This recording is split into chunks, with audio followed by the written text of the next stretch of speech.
پاکستان څنګه یو ځل بیا امریکا ته چاپلوسي شروع کړه؟ پاکستان تازه د کومې لوبې کولو په هڅه کې دی؟ قمر جاوید باجوا د څه لپاره امریکا ته تللی دی؟ له امریکا څخه بیا څنګه خیرات وغواړي؟ جزئیات په ویډیو کې وګورئ او چینل سبسکرایب کړئ. لیدونکو السلام علیکم.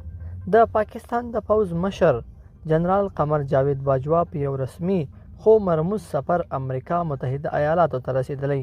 د راپورونو په اساس هغه په واشنگټن کې د لوړ رتبه امریکایي چارواکو سره لیدنې ولري.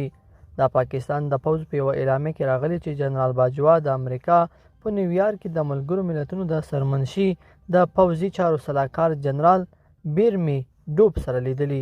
د جنرال باجوا د سفر په اړه په رسمي ډول ډیر معلومات نه دي ورکړل شوي، خو ویل کېږي چې هغه په امریکا کې یوه اونۍ تیروي او چې د نورو امریکایي چارواکو ترڅنګ به د دغه هیواد د دفاع وزیر لوید اسټن سره هم وویني.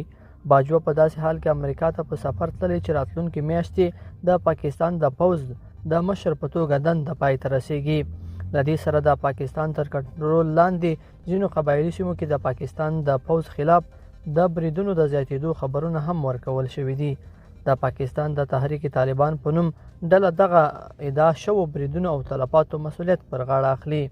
پاکستان ادعا کوي چې یاد شوی تحریک او نورې پاکستاني ضد ډلې د افغانستان له خاورې څخه په استفاده د دوی خلاف بریدونه کوي.